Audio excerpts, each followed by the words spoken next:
يا نفس إن لم تظفري لا تجزعي.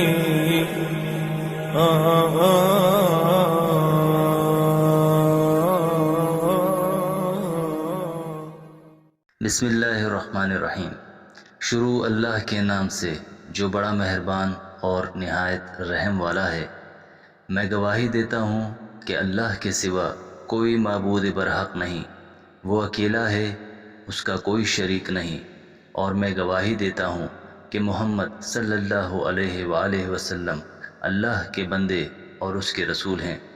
السلام علیکم اسلامک ڈائریز کے پیارے دوستوں، میری بہنوں اور میرے پیارے بھائیوں، آج جو وظیفہ آپ کے لیے لایا ہوں بہت ہی پیاری آیت کا وظیفہ ہے۔ ان اللہ علی کل شیء قدیر کا یہ وظیفہ ہے۔ اس آیت کا وظیفہ بھی آپ کو بتاؤں گا، اور اس آیت کے حوالے سے چند روایات ہیں وہ بھی آپ کے سامنے پیش کروں گا۔ یاد رہے کہ انسان اس آیت سے اس لیے غافل ہو جاتا ہے کہ اس کے دل میں دنیا کی محبت بڑھ جاتی ہے اور دنیا اس کے لیے بڑا معنی رکھتی ہے، اس لیے وہ ان اللہ علی کل شیء قدیر کو بھول جاتا ہے۔ حالانکہ انسان کو چاہیے کہ وہ ہمیشہ اس آیت کو یاد رکھے، اس پر ہمیشہ قائم رہے۔ پیارے بھائیوں، بہت ہی زبردست اور طاقتور وظیفہ ہے۔ اس آیت کے حوالے سے آپ کو ایک بہن کی کارگزاری بھی سناؤں گا جنہوں نے اس وظیفے سے استفادہ کیا۔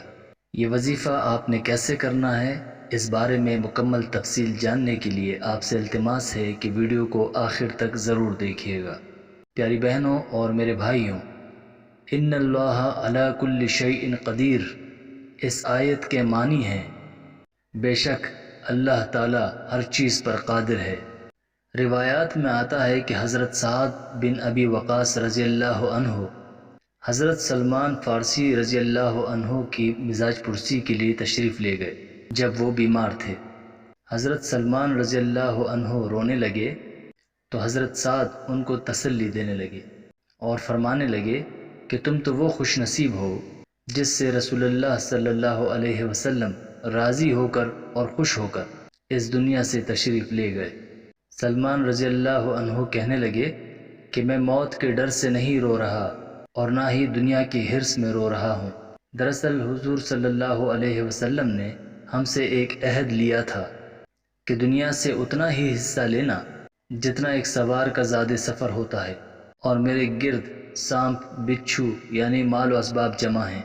حالانکہ اس وقت ان کے پاس ایک پیالہ اور ایک لوٹا ہی تھا اور کچھ گھر کا سامان تھا، تو آپ نے فرمایا اے ابو عبداللہ، ہمیں کوئی نصیحت ہی کر دو۔ حضرت سلمان فارسی رضی اللہ عنہ نے فرمایا جب کوئی ارادہ کرو تو اللہ کو یاد کرو، کوئی فیصلہ کرو تو اللہ کو یاد کرو، کوئی قسم کھاؤ تو پورا کرتے وقت اللہ کو یاد کرو۔ حضرت ابن عباس رضی اللہ عنہ سے روایت ہے کہ قیامت کے دن دنیا کو ایک بوڑھی پرانی کھوسٹ کی شکل میں لایا جائے گا، آنکھیں نیلگو ہوں گی، دانت باہر کو نکلے ہوں گے، بھیانک شکل ہوگی، جو بھی دیکھے گا اس سے گھن کرے گا۔ اسے لوگوں کے سامنے کر کے پوچھا جائے گا کیا تم لوگ اسے پہچانتے ہو؟ سبھی کہیں گے خدا کی پناہ کہ اگر ہم اسے پہچانیں۔ کہا جائے گا کہ یہ ہے وہ دنیا کہ جس کی بدولت تم لوگ ایک دوسرے پر فخر کیا کرتے تھے، اس پر لڑتے مرتے تھے۔ حضرت فضیل بن عیاض سے منقول ہے کہ دنیا قیامت کے دن اس طرح لائی جائے گی کہ اپنی زیب و زینت میں ٹہلتی ہوئی نظر آئے گی اور عرض کرے گی کہ یا اللہ تو مجھے اپنے بہترین بندوں کا ٹھکانہ بنا دے۔ اللہ تعالیٰ ارشاد فرمائیں گے کہ میں تمہیں ان کے لیے پسند نہیں فرماتا، تو بالکل لا یعنی ہے، جا بکھر جا، غبار بن جا۔ چنانچہ وہ بکھرا ہوا غبار بن جائے گی۔ پیاری بہنوں اور بھائیوں، ذرا غور کیجئے، سوچئے کہ آج ہماری ساری کوششیں کس لیے ہیں؟ آج ہم دنیا میں اس قدر غرق ہو چکے ہیں کہ ہمیں اللہ کی ذات یاد ہی نہیں ہے۔ ہمیں یاد ہی نہیں ہے کہ کل قیامت کے دن ہمارا سامنا اللہ سے ہونا ہے۔ ہم ان چیزوں پر کیوں یقین نہیں کر لیتے جو اللہ نے نازل کی ہیں؟ ہم ان اعمال پر یقین کیوں نہیں کر لیتے جو نبی کریم صلی اللہ علیہ وسلم نے بتلائے ہیں؟ اس دنیا کی خاطر جس کی اللہ کے ہاں کچھ قدر نہیں ہے، اس کے لیے سب کچھ کرتے ہیں اور اللہ کے لیے کچھ نہیں کرتے۔ حالانکہ اس دنیا کو مچھر کا پر اور مکڑی کا جالا کہا گیا ہے۔ ان اللہ علی کل شیء قدیر، بے شک اللہ تعالیٰ ہر چیز پر قادر ہے۔ وہ بغیر محنت رزق دیتا ہے اور تم آخرت کے لیے محنت نہیں کرتے، حالانکہ وہاں تمہیں بغیر اعمال کے رزق نہیں ملے گا۔ یہاں ہم جو کچھ کریں آخرت میں اس کا صلہ پائیں گے۔ میں آپ کو وہ واقعہ بھی سناتا ہوں جس میں ہماری ایک بہن نے اپنے تجربات سے ہمیں آگاہ کیا کہ کیسے ان کو اس وظیفے سے فائدے حاصل ہوئے۔ البتہ چلتے ہیں اپنے آج کے وظیفے کی جانب۔ تو پیاری بہنوں اور پیارے بھائیوں، آپ نے دل کے اندر اس آیت کا یقین بٹھانا ہے، ان اللہ علی کل شیء قدیر، اللہ ہر چیز پر قادر ہے، اور روزانہ اس یقین کو پختہ کرنے کی نیت سے اس آیت کو انگلیوں کی پوروں پر 100 مرتبہ پڑھنا ہے۔ دل کی گہرائی سے یہ آیت پڑھیں اور پھر اللہ سے اپنی حاجت کے لیے دعا کریں۔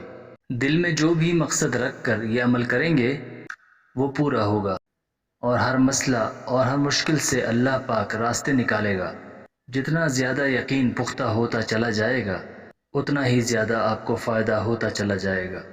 ہماری ایک بہن نے اس وظیفے کے حوالے سے اپنی کارگزاری ہمارے ساتھ شیئر کی ہے۔ وہ لکھتی ہیں، محترم السلام علیکم، اللہ تعالیٰ آپ کو اور آپ کی نسلوں کو اپنے حفظ و امان میں رکھے۔ میں نے 3 سال قبل آپ کا ایک درس سنا تھا جس میں آپ نے وَهُوَ عَلَى كُلِّ شَيْءٍ قَدِيرٌ کو انگلیوں کی پوروں پر 100 مرتبہ پڑھنے کی فضیلت کے بارے میں بتایا تھا۔ الحمدللہ وہ عمل میں نے آزمایا اور بہت کامیاب رہا۔ میں نے یہی عمل اپنی والدہ کی پرانی کتاب اعمال قرآنی میں بھی دیکھا تھا۔ جن بزرگوں کا عمل ہے انہوں نے کتاب میں لکھا ہے کہ جائے نماز سے نہ اٹھو گے اور حاجت پوری ہوگی۔ ایک بار میرے میاں نے مجھے گھر سے نکال دیا، نوبت طلاق تک پہنچ گئی۔ میں نے ساری رات پڑھا، فجر پڑھ کر سوئی تو خواب دیکھا میاں لینے آئے ہیں۔ دن چڑھا تو واقعی انہوں نے آ کر معذرت کی اور اسی دن مجھے عزت سے گھر واپس لے آئے۔ دوسرا قرض کی نیت سے پڑھا تھا، 2 سال پہلے پڑھ کر سوئی تھی تو خواب میں دیکھا کہ بہت سارے پیسے میرے پاس ہیں اور قرض اتر گیا ہے، مگر سارا نہیں۔ تب عید تھی، میرے دیوروں اور جیٹھوں نے مل کر میرے میاں کا آدھا قرض 60 لاکھ روپے اتار دیا، اور یہ بھی اسی روز ہوا تھا۔ یہ وظیفہ بھی تیر بہدف ہے۔ تو پیارے بھائیوں، آپ نے بھی اس وظیفے کو پورے یقین کے ساتھ کرنا ہے، اور ویڈیو کو زیادہ سے زیادہ شیئر بھی کریں تاکہ باقی مسلمان بہن بھائی بھی اس وظیفے سے استفادہ کر پائیں۔ پیارے بھائیوں اور میری بہنوں، ہم یہ امید کرتے ہیں کہ آپ کو ہماری آج کی ویڈیو ضرور پسند آئی ہوگی۔ اگر آپ کو ہماری آج کی ویڈیو پسند آئی ہے تو ہم آپ سے گزارش کرتے ہیں کہ ہمارے چینل اسلامک ڈائریز کو ضرور سبسکرائب کر لیں اور ساتھ ہی لگے بیل کے بٹن کو بھی پریس کر لیں تاکہ آپ کو ہماری آنے والی ہر ویڈیو کا نوٹیفیکیشن بر وقت ملتا رہے۔ سبسکرائب کے ساتھ ساتھ ہماری ویڈیوز کو لائک بھی کریں اور اپنی قیمتی رائے سے ہمیں کمنٹ سیکشن میں ضرور آگاہ کریں۔ اللہ پاک آپ کو اپنے حفظ و امان میں رکھے، آمین۔